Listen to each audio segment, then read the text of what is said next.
there's no point in even pretending. If we are doing season-long bold predictions, this will not be a 3 Thoughts Thursday on the Beat. But it is that time. We're running out of real estate. Thank goodness for that. We are 9 days away. 9 days. From Ohio State kicking off the season against Ball State.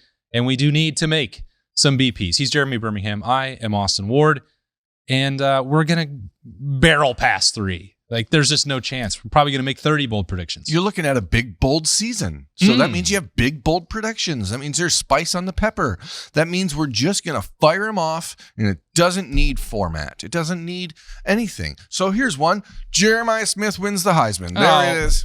That's why you wanted to go first? No, I don't actually believe that. I think I do think he's going to win the Heisman. I still believe that Julian Sayin has the better chance to win the Heisman than Jeremiah Smith. Because he's the quarterback and people love quarterbacks. Oh, well, great. Then that means that I get to make the bold prediction because I think, and we got a question about this a few weeks ago with Julian in a Freaky Friday mailbag. And if you want to get those questions in for Friday, please do so at the Austin and Birm Show at gmail.com, the Austin and Birm Show at gmail.com. I think that there's, especially given the way that Julian Sayin is viewed nationally, which I don't think is accurate, but nevertheless is the narrative around him that these other quarterbacks are more talented than Julian Sayin. They're more athletic. They're better NFL prospects. Some of that may be true. He is also an elite processor and has an extraordinary trait with accuracy, is in an offense that's going to take advantage of his skill set. I think he's going to have great numbers, but I think voters specifically, will default to, well, he's doing it with Jeremiah Smith. And so I do think that if Devonta Smith could do that a few years ago, and get the credit and usurp that from the starting quarterback, who Mac Jones was very good that year. Sure. And became, won some games at the NFL level. I think that Jeremiah Smith will get it both as a career achievement award, an apology for the Biletnikoff over the last couple of years, and also because he flat out deserves it. I don't disagree with any of that stuff. And I think that there is some, when we did talk about this on the Freaky Friday mailbag a few weeks ago, or maybe it was Thursday, I'm not sure, but there is a pretty, I think, apt comparison, parallel to Mac Jones and Julian Sayin. I think from a national perspective, whether it's fair or unfair, Julian is kind of boring to people. I don't think he's not someone who goes out and is all flashy. He's not John Mateer looking all swole. He's not Baker Mayfield grabbing his crotch at Kansas or whatever. He's just kind of a. What do you have against Oklahoma quarterbacks, Birm? I don't like him. No. He's not, Kyler Murray, who's 5'3". He's not Caleb Williams, who's all flashy. Is that all you got? He's not, Jason. Jamel Holloway? He's not Jason White. He's not Troy No, Aikman? he is kind of Jason White and Mac Jones. He's sort of boring to people, and that's the way Julian wants it. The way that he presents himself publicly is not always the most. Didn't want to squeeze in some shots at Josh Heupel while you're at it? Yeah, well, I mean, whatever. We've talked about Josh Heupel enough in these last few months, but I just think that Jeremiah, the conversation around him is always going to be like, he deserves all of this, but Mekhi Lemon won the Big Ten Receiver of the Year or something a year ago. No, I'm sorry, Jeremiah won. He did not win the Mekhi Biletnikoff. Lemon won the Biletnikoff for some reason. So it's Ohio State. We've seen for 40 years, no one wants to vote their coaches the Coach of the Year. No one wants to really give their players the national awards.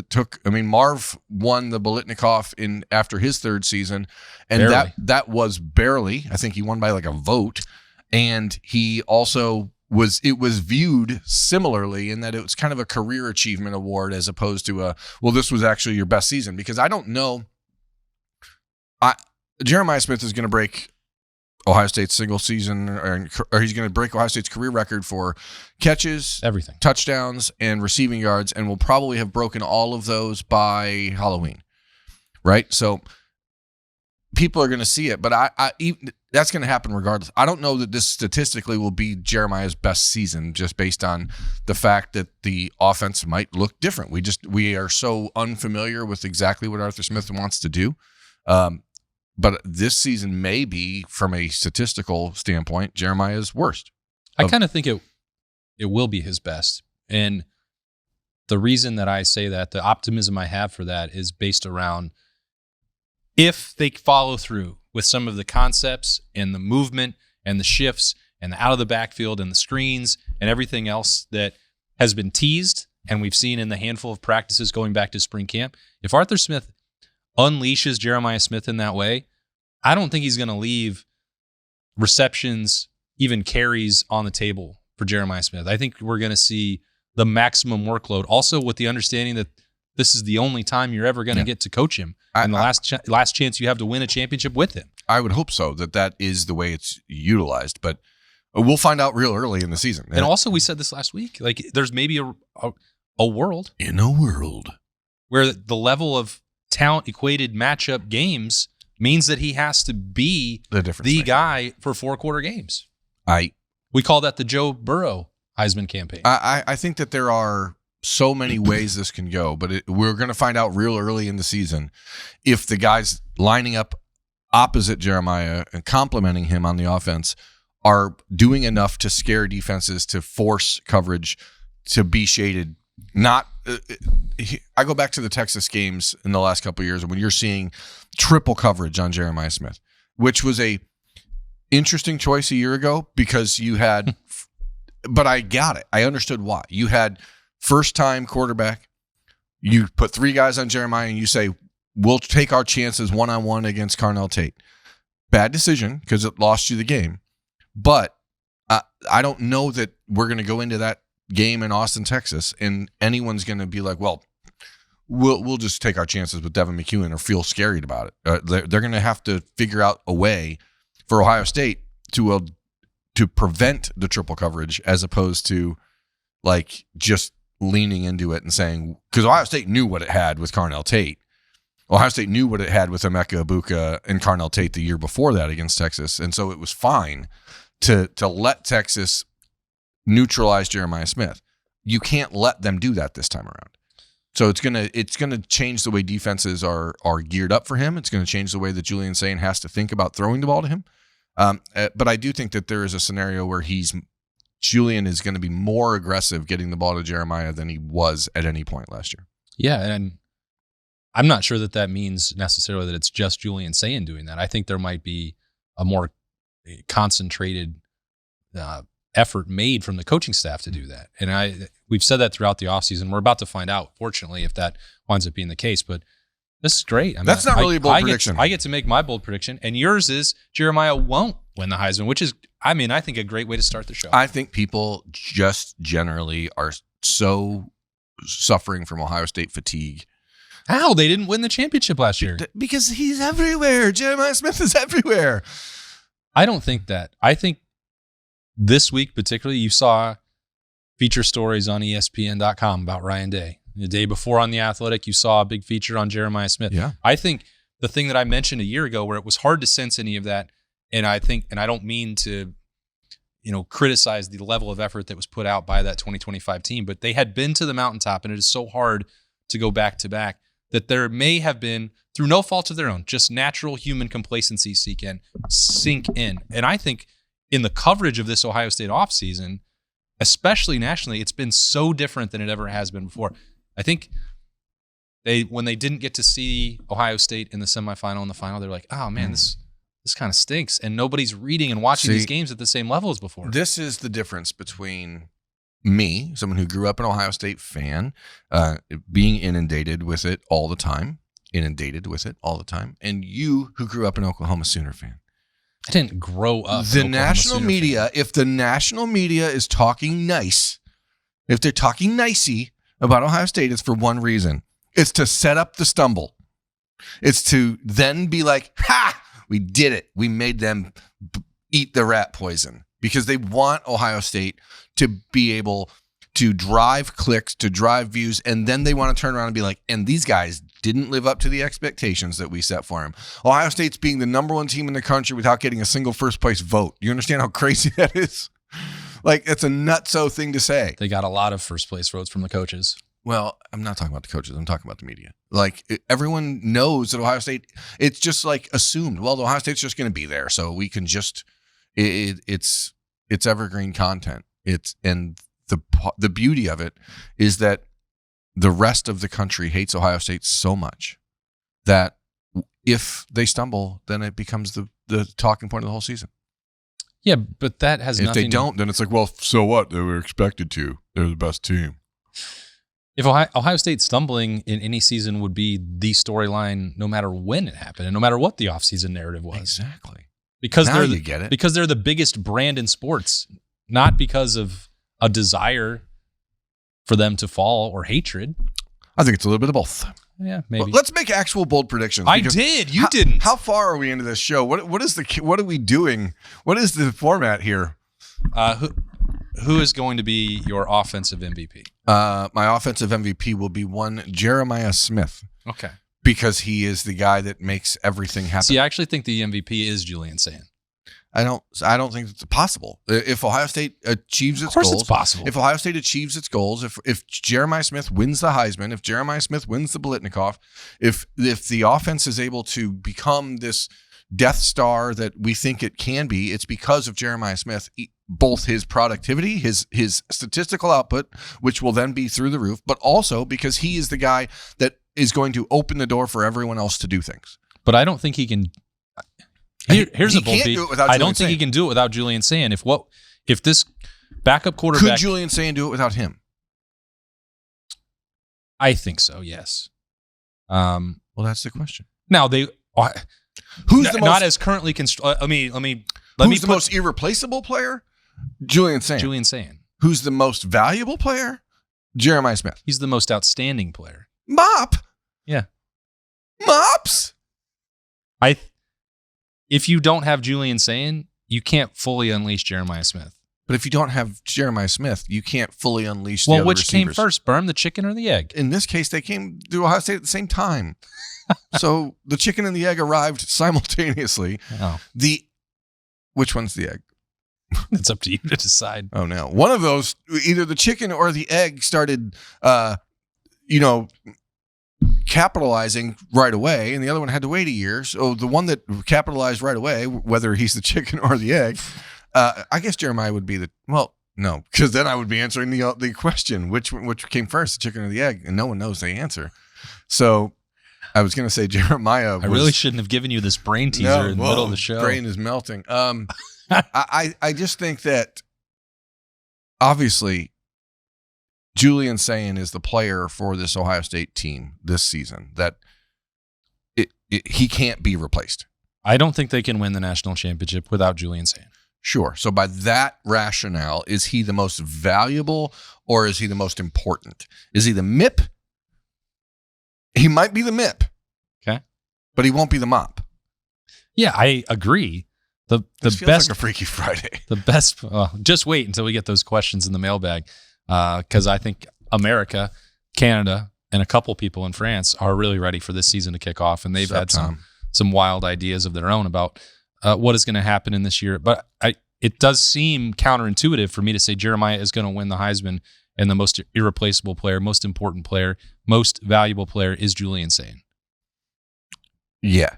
I mean, I guess I think it's true. I guess I can buy it from the perspective of who can you least afford to lose. Because we said this for the last couple of years, and sometimes it would be mocked or taken out of context. Like if you had those other seasons, and like the reason and the caveat I wanted to put on this was if you didn't have Jeremiah Smith on this roster in January, Ohio State would have gone out to get someone in the transfer portal. They would not have been Jeremiah Smith, but they could have got 80% of Jeremiah Smith from someone else, and then they could have survived. I don't know, because they were able to retain him for the third year, which is amazing and a tribute to Jeremiah.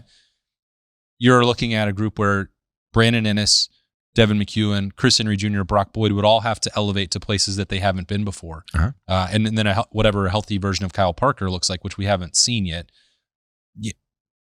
That's not the same. You see, you did it. You did what we've all done. You didn't even mention Phillip Bell or Desai Jones. Well, I don't. That's the crazy part. But that's why Jeremiah is so valuable, because all of these other receivers. I could say and I could also say Jaquaden Gill, like anybody else. None of them have done it at the level that you would need to win the national championship. But in the past, that wasn't quite the case when you were rolling through. Well, you had Chris Olave and Garrett Wilson opt out of the Rose Bowl, and Ohio State put Jackson Smith-Njigba and Marvin Harrison Jr. in the lineup. That's not. That may well be the case by the end of the year for Ohio State, but it isn't now. Yeah, so. True. I don't know. I don't know. This show is off the rails. Defensive MVP. Defensive MVP, to me, probably ends up I think you're forgetting that Bold Peas always is off the rails. This is totally normal. Are you out of practice for this? A little bit. Because I came into this thinking we were going to be like, who's the leading receiver, not named Jeremiah Smith, or who's going to, like the one I made with Bennett Christian on Wednesday's show, like Bennett Christian will lead the tight ends in touchdowns. Defensive MVP. See, these feel like more like superlatives to me than bold predictions because I don't know how we really quantify it. But I think we'll know who the defensive MVP is at the end of the year. I believe it is going to be James Smith, which I just feel like Matt Patricia's defense is so reliant on a defensive tackle being dominant. And they saw it a year ago, and yeah, he probably will not play, and I hope he doesn't play the number of snaps Caden McDonald had to play in 2025. That wouldn't be good. Because the depth should be considerably better. But I think that the ability to be a pass-rushing defensive tackle in a defense that is going to need pass rush from the middle of the defense because the question marks at defensive end and how effective those guys are going to be.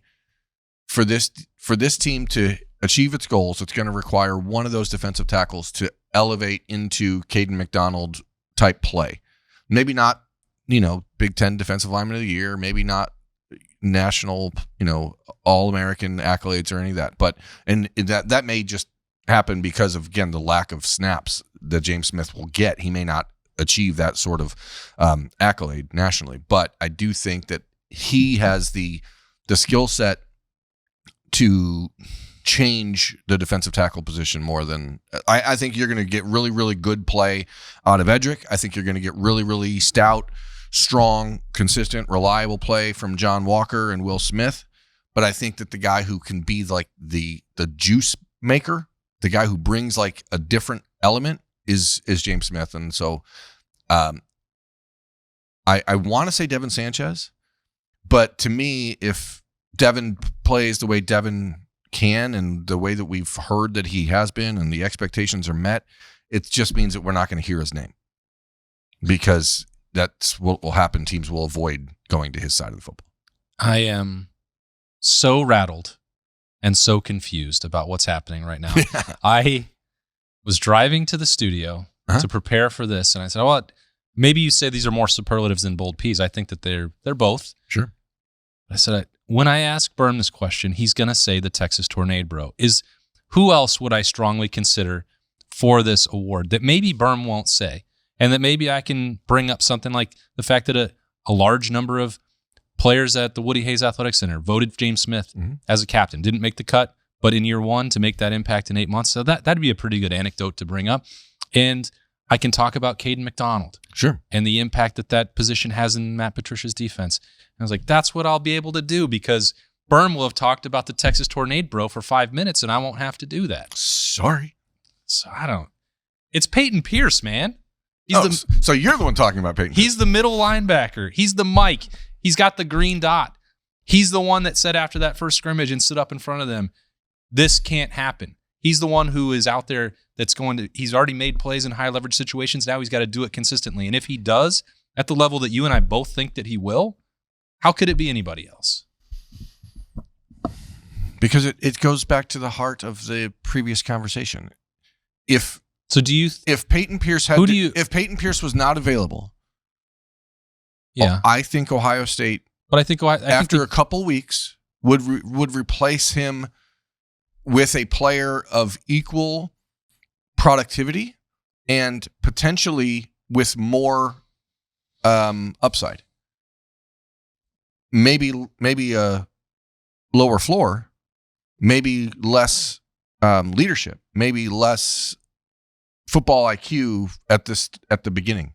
Okay. But I think that from a just player-to-player perspective, it goes to Cody Simon, right? So that's what I was going to say. Cody was obviously the Black O. He was the heart and soul of the 2024 defense. He was by the end of the season, he was an exceptionally productive player as well, racking up sacks, doing a lot of things. Is Ohio State going to use Peyton in that way, or is he going to be I have to stand here in the middle of the field and patrol?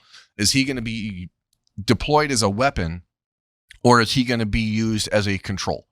And I think with this defense, with the younger linebackers, TJ and Riley and Christian Allegro, who will be doing a lot of different things, I think that Peyton's role is going to be, you are our guardian. You are the guardian of our galaxy. You are the one who stands back and directs and makes sure. And yeah, he's obviously going to be coming downhill in the run game.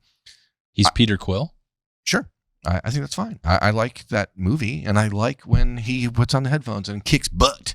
But Peyton will have the green dot. He will be super important. Yeah. But if Peyton Pierce had to miss an extended period of time, I think that his output could be matched on Saturdays by someone else. Because and that's the beauty of what James Laurinaitis has built. I would say that you're also undermining the case for James Smith based on John Walker, Will Smith, Edric Houston.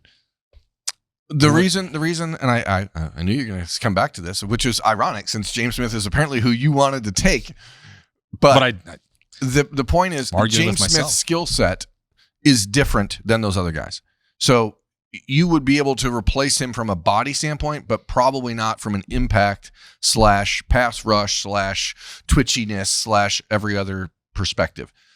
Yes, there are plenty of players at defensive tackle who could play, but I don't think you would get the same type of play. I think that with Peyton, within 2 or 3 weeks of Christian Allegro in the middle, or Riley Pettijohn in the middle, or even Garrett Sover because of his hyper athleticism, I think that you might be able to like splice together a like, oh, okay, we're getting the same thing.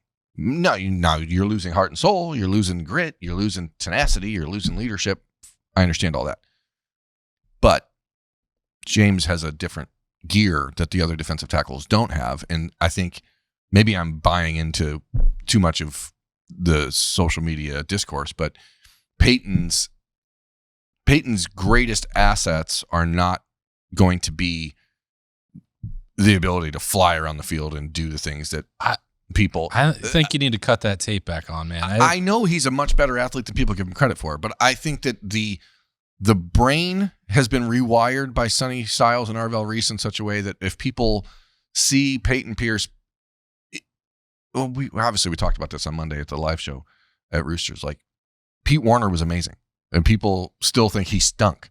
People are going to come up with their ideas. Do you think that when Bob read that during the live show, I thought, do these people have Pete Warner confused with Tuff Borland? Like, I think that they just lump them together and think that because Tuff was playing at the same time as Pete, that they were both somewhat of a step below others athletically. Tuff was a great middle linebacker at Ohio State, a 3-time captain, all of the things that like people should be rooting for. I don't know. I wouldn't say great. Let's be careful with that. He was a solid multi-year starter with great leadership qualities. And now he's a great coach, and he's probably going to end up being a linebacker coach at Ohio State at some point in his future. So, watch what you say, I guess. Tuff was the right guy at the right time in that defense. And it was one of the worst defenses. I mean, the 2018 defense was one of the worst defenses I've ever seen. So it's not like I think people just sort of look at the defense and say, well, Pete Warner was not good because the defense was not good. That's just not necessarily true. Peyton just, unfortunately, I think gets lumped into it. But I don't think that Matt Patricia's asking him to do the same things as Pete Warner. I think what we saw 2 years ago from Cody Simon is off the rails. Is not really. It's a Three Thoughts Thursday. It's the same. Tell me about what Peyton Pierce. You haven't been talking about superheroes. We've actually been talking about football. What will Peyton Pierce? How do I put that? Which characteristic of Peyton Pierce on a Saturday afternoon when the clock is winding and the game is being played? Which characteristic of his is unreplaceable by other players at linebacker? I would say that if what you're talking about, if it's Christian Allegro that moves over there, if it's TJ Alford or Riley Pettijohn, I think you could probably find the communication and experience piece from Christian Allegro. Mm-hmm. You could probably find the toughness in a TJ Alford. You could certainly get sideline to sideline tackling from Riley Pettijohn.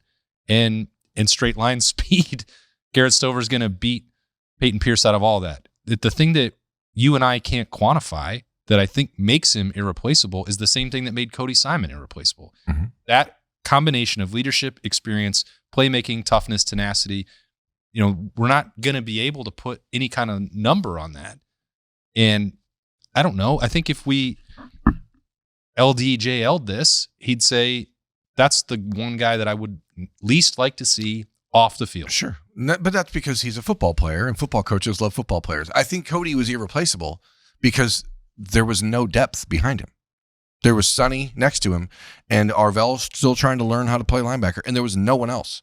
And that's ultimately, it's by no fault of Peyton's. He's done everything right. He's put him, I'm like the driver of the Peyton Pierce, hype train. But you don't drive a train. I conduct it, whatever. I conduct his train. And like I have been preaching the gospel of Peyton Pierce since he committed to Ohio State. I'm saying from a pure roster standpoint, Cody was so valuable in 24 because there was just nobody else who could play linebacker. And he was out there every snap, and he was bringing Sonny along and teaching him the ropes. And all the stuff is crazy important. Obviously, it helped catapult Sonny into being the number 7 pick in the NFL draft. Okay, well, let me ask you this. You're saying irreplaceable. The third linebacker into that group was Arvell Reese. Wouldn't people say, well, you could have had Sonny and Arvell grow into the job, and the ceiling was much higher for Arvell than it was for Cody Simon? Sure, but you wouldn't have won a national championship at that point with that version of Arvell Reese. Okay, well, isn't that what we're talking about right now with Riley Pettijohn and TJ Alford? Maybe, but I'm saying that we would have time potentially to get there, and you at least go into this season thinking, if something happened, we're good. At that point, Arvell had just they just put the LB next to his name, and they're like, oh, we don't know what position this guy plays. You know what Riley and TJ are like, and you've seen it. Arvell was like a piece of clay, and you're like, well, we could probably do something pretty cool with this. But would Arvell have been what Arvell was without Matt Patricia's defense coming in? I don't think that Arvell in 2025 would have existed in the way he did if Jim Knowles was still Ohio State's defensive coordinator. He could have been the Leo or whatever. Right. That doesn't exist. This is to quote television's Adam King, this is a long walk for a short drink of water. The point is, you have players like Peyton Pierce, like James Smith, like Devin Sanchez, like Jalen McClain, who somehow is not being talked about as the defense's most important player, despite the fact that he is the unequivocal leader of the secondary. There's a lot of moving parts when it comes to this season and this defense, and you are going to have guys that are going to make marks in different ways. I don't think, like last year was so easy. You say, well, there's Caden McDonald, there's Caleb Downs, there's Sonny Styles, and then you just build everything else. We have so many question marks about different personnel packages and how these guys are going to be deployed. Like, that's why Brandon Ennis is the Block O. That's why Peyton Pierce is the captain, because the things that these guys provide are replaceable kind of on the field. I don't think that they're replaceable off of it in any way, shape, or form. So, yeah, Peyton Pierce is probably the most valuable part of the defense 7 days a week, but I think that he's also replaceable on Saturdays more than other guys. There are 7 days in a week. Right. But I'm saying, like, Saturday might be the least important day of the week when it comes to what Peyton Pierce provides. What is Ohio State's regular season record going to be? And do you believe, thumbs up or thumbs down, that this team will win the national championship? This is where things get wonky, because I've been back and forth. I did a message board chat on Letterman Row on Tuesday, and I was asked my prediction for the season. And I said 10-2 in the regular season. We have a Letterman Row thing on Thursday, which was everyone's predictions, and I said 10-2 in the regular season. And then Wednesday, I did my game by game prediction, and I ended up at 11-1 because I think both things are equally. I think 9-3 is possible, and I think 9-3. And let's cut back to the beginning of the show where I said everyone hates Ohio State. Okay, so everyone hates Ohio State, right? Because if Ohio State were to lose at Texas, at Indiana, and lose a nail biter at home to Oregon, You finish 9-3 in the regular season. All 3 of your losses are the top 5 teams in the country. And as long as they're all close games, 2 of them on the road, Ohio State should still be in the playoffs. They will be. Because because everyone the knows. hatred that might or might not exist won't keep them out. The committee will put them in. Right, because they are, love them or hate them, you will respect them. That team can go 11. I think, so as I was going through it, I have the Buckeyes losing a close game at Texas. I think my second biggest game of concern, which is going to be insane to say, is USC. And I think that there's actually, the reason I have Ohio State still winning that game is because it doesn't happen immediately after Indiana. You do get the week off before it, and I think that's valuable. But I think going out to the West Coast, playing USC probably at night out in the Coliseum is I don't think so. Well, 3:30. It'll be a 3:30 start, right? So it'll be dark by the time the game ends. It's Halloween. No. You don't think it'll be dark by the time the game ends? It'll start at 12:30 Pacific time. Oh, you think? Yeah. On Halloween? Yeah. I mean, that'd be great. It's not going to be in prime time on the East Coast. Why not? It's Ohio State USC. You don't think that's a big game? Yeah, I do think it's a big game. I'm pretty sure it's going to be on CBS. Oh, well, I don't know anything about TV. Okay. I know that game feels like one that is circled as a in between Indiana and Oregon. And so like, I think it go back to human nature, right? It is hard to like stay elevated for every single game when your schedule looks like this. So there's going to be moments where you can take a breath or you think you can take a breath. Okay. And I think USC, because of the expectations out there that and the way Lincoln Riley's programs have always been, people, this is bold peas. He's not going to be the coaching on October 31st. He'll already been fired. Great. Then Gary Patterson will be their head coach, and they will be a much different and much worse team because he's already been, the game has passed him by a decade. He's their defensive coordinator. They've got a lot better talent. Which I also think is a problem for USC. I don't. That's the beauty of this show. We have different opinions. I think that Ohio State goes 11-1 in the regular season, or 10-2. There's because I don't. We just don't know. What happened to the spice and the pepper? I'm trying to be. You're allowed to be wrong with a authentic. bold prediction. You can't say either or. Give me 11-1 with nail-biting wins at Indiana, at home against Oregon, a nail-biting win at USC.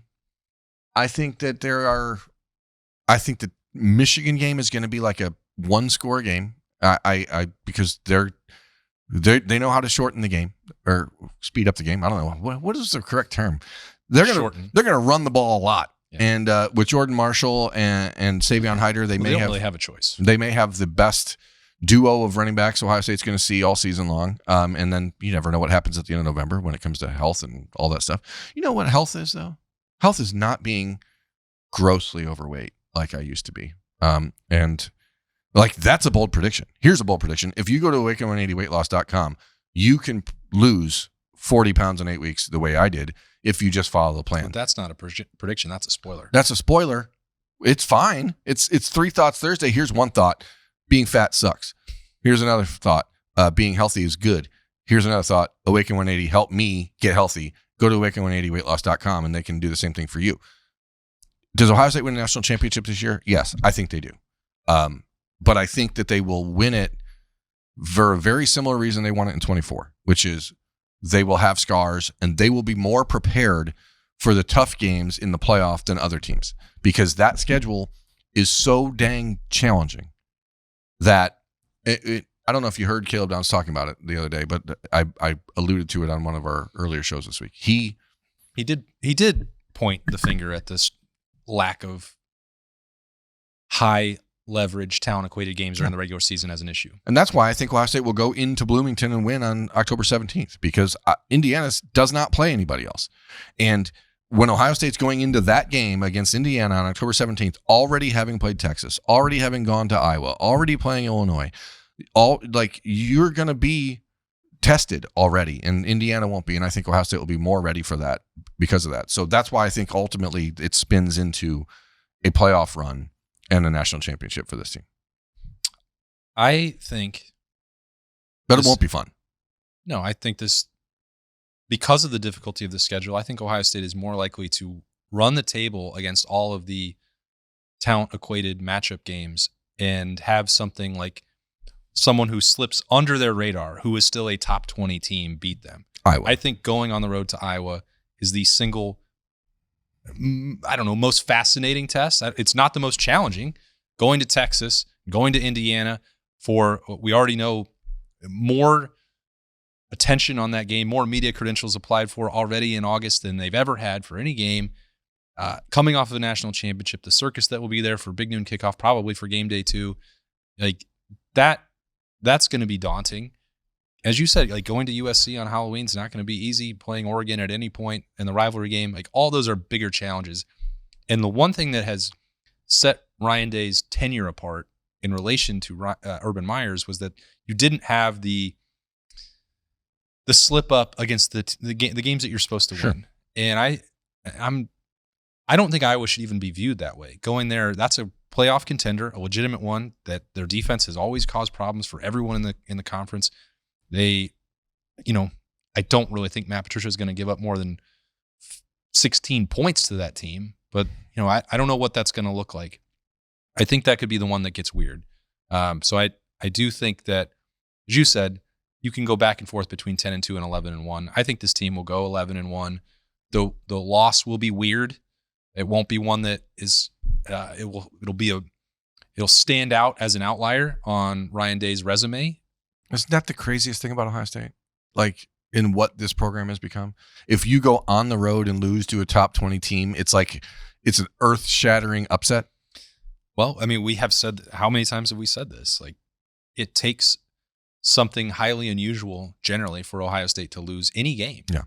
And, I think that's going to happen during this regular season, and I think that they will ultimately be better for that. I do believe that Jeremiah Smith will get a second national championship, that Ryan Day will get a second national championship, that Julian Sayin will have a crowning achievement on there. And then you get to have the fun offseason of, can you keep Matt Patricia and Arthur Smith around for the duration? And spoiler. That's a bold prediction for what we'll have to talk about in January. Let's fire off some thoughts here. Who is the team's second leading pass catcher when it comes to yards? Buddy, we're 38 minutes into this. Now we're BPing. What's the ratio of yards for Bo Smith to Bo Jackson to Isaiah West? What's the ratio? I think it'll be even. You think you're going to see an even split of yardage from those two? I do. Who's the second leading receiver? Brandon Ennis. From a yards perspective. Brandon Ennis. Which offensive lineman is drafted first? Luke Montgomery. Which defensive end leads the team in sacks from that position? I think it has to be Kenyatta. I wouldn't pick another one. Which safety ends up being the Big Ten's defensive back of the year? It won't be a safety. It'll be Devin Sanchez. Okay. Sorry. Neat. I like it. You going to answer those questions? No. Okay. I didn't think so. You have questions for us, though, America, Canada, and a couple people in France. Where's a different country in the mix? Well, no, he was backpacking in Spain that one time. Oh, Spain. I believe that's how they pronounce it. Those questions for Freaky Friday. The longest, I guess I should say, that's how out of practice I am too. Bold P's always is super long. It is, but this was sort of muddled, and we apologize. But don't apologize. I do think that there's a lot of interesting discourse around this team, and there's so many unknowns. But it's hard to just. It's so hard in football now to point to something and say that's what makes this person valuable. That's what this guy's going to provide, because Ohio State's going to play more players in more ways than we've seen them do in the time we've covered the team, and probably in my life of watching every single Ohio State game since I was 2 years old. So a wee lad. Huh? Since you were a wee lad. A wee lad. Yeah. But this season is going to be a super good time. And by that, I mean it's going to be awful. Because if you we talk about this a lot, but for Ohio State fans who remember the 2002 season and the national championship win against, that season was miserable. But at the end, you're holding the trophy. The 2014 Ohio State football season was not a fun time. The 3-game stretch between Wisconsin and the 2 playoff games, super fun. The rest of that season, not fun. That was a miserable year. There were a lot of things that people were like, what in the heck is going on here? So revisionist history is what it is. Consider this pre-visionist history. Oh. This season is going to have a lot of ups and downs. It's going to have a lot of bumps in the road. But this team is as talented as they've ever been. They're deeper than they've ever been. They have the best coaching staff in America, bar none. And they have the most talent in America. So why not hold a national championship trophy at the end of it? I'm very much looking forward to covering it, and we are excited to answer your questions on a Freaky Friday mailbag. You can send those to the Austin and Birm Show at gmail.com. You probably already know that if you have some questions that you want to send our way. But please do never hesitate to let us know what's on your mind. That was what's... Give us your bold peas in the comments. I want to see what you guys are thinking about for the season. Yeah. And answer your record predictions. Answer the MVP questions too. Yeah. Give it all. That's what the comments are for. Yeah. So we'll check the vibes of the fan base with just a little over a week to go until Ohio State kicks off the season, September 5th at 12:30 p.m. in the Horseshoe. This has been not a Three Thoughts Thursday, not even really bold peas. Who knows what it was? It's an episode of the Austin and Birm Show. What you want. He's Birm. I'm Austin. We'll talk to you tomorrow.